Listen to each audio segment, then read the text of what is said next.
I'll say this with Michael Jordan, and I don't mean this to be controversial, but like everybody talks about all these, the context of this era. J.J. Redick said he doesn't like the GOAT debate between Michael Jordan and LeBron, but yet he's going to find a very deceptive tactic in a way to find a way to prop up LeBron James and downgrade Michael Jordan by not necessarily downgrading Michael Jordan, but downgrading the competition that Michael Jordan played against. And he tries to do it in a very slick way, but if you pay attention, you can catch how he tries to do it in a very slick manner. Jordan was drafted during his heyday. 6 teams were added to the NBA. There were 90 players added to the NBA. I want you guys to listen and pay attention carefully to what J.J. Redick is trying to do, because all he's really doing is basically insinuating, without actually saying it, he's insinuating that Michael Jordan's competition was inferior to a certain degree. Like, that does that not water down? I'm not talking playoffs, by the way.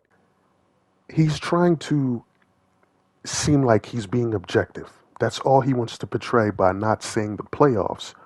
So he'll try to use the regular season as a way to validate this unvalidated reason that he's trying to bring up, to try to get you to believe this deceptive tactic that he's trying to use. No chance we're talking playoffs. Does that not water down the regular season to a degree?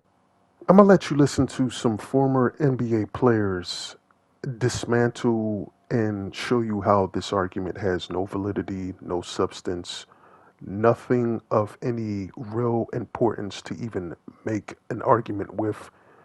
But we all know what he's trying to do. Downgrade Jordan's competition to elevate LeBron James in a way to say that he's the greatest player. I disagree. It ain't like they was getting 90 ducks. You still get NBA players. If you wasn't getting 90 civilians, you're still bringing in guys that have skill set and NBA talent.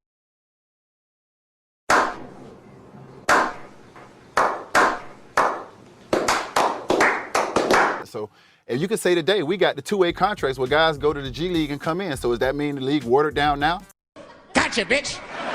No chance we're talking playoffs. You're not telling me that the league for a little bit is going to be a little watered down?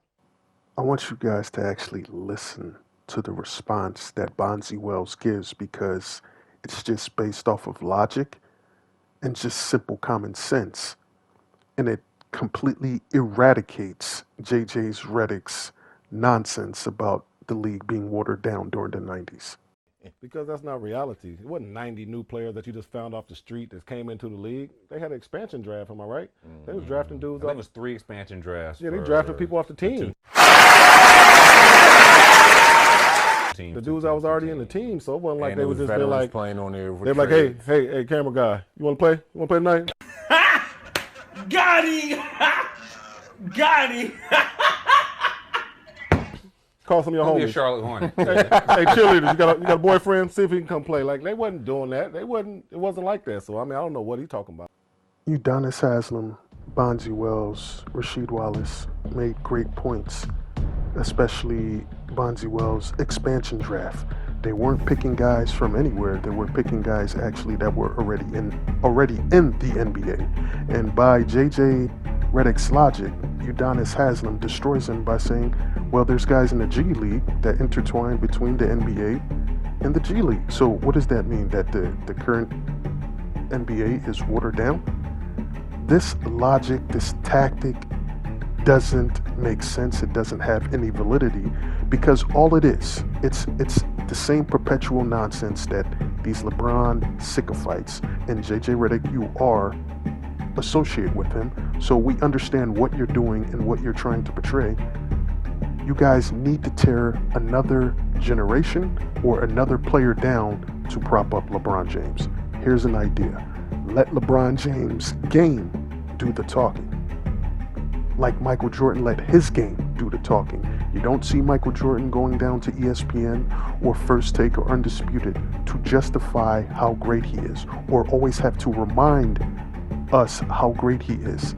The beautiful thing about being an NBA fan, we have history on our side.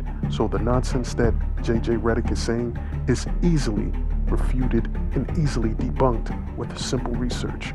So let LeBron James' game tell you how great he is instead of Clutch Sports and LeBron James himself trying to remind us every single chance that he get to say that he's the greatest.